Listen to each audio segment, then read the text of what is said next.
নমস্কার দর্শকবৃন্দ, আশা করি আপনারা সকলে খুব ভালো আছেন। আজ কিন্তু আমি আপনাদের সাথে একটি সিক্রেট শেয়ার করতে চলেছি। তার জন্য পুরো ভিডিওটি কিন্তু আপনাদেরকে দেখতেই হবে।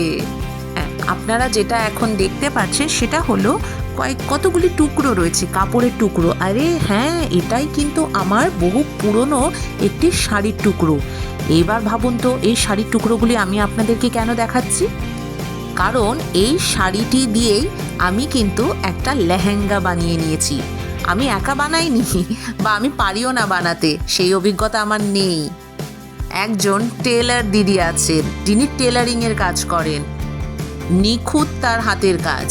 হ্যাঁ, নিখুঁত তার হাতের কাজ। আমি পরে ওই দিদির বিষয়ে একটি ভিডিও বানিয়ে আপনাদেরকে দেখাবো, জানাবো এবং কিছু তথ্যও দেব, যাতে আপনারা সরাসরি ওই দিদির কাছে আপনাদের পছন্দ মতো কোনো পোশাক অর্ডার দিয়ে বানিয়ে নিতে পারবেন মনের মতো।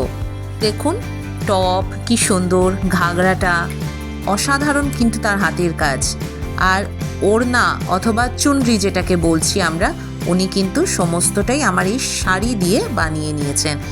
আমাকে কিন্তু আলাদা করে ওনার কাছ থেকে কোনো কাপড় কিনতে হয়নি। আমার শাড়ি এবং আমার কাছে যে কাপড় ছিল সেই কাপড় দিয়ে পুরো উনি এটাকে কভার করেছেন।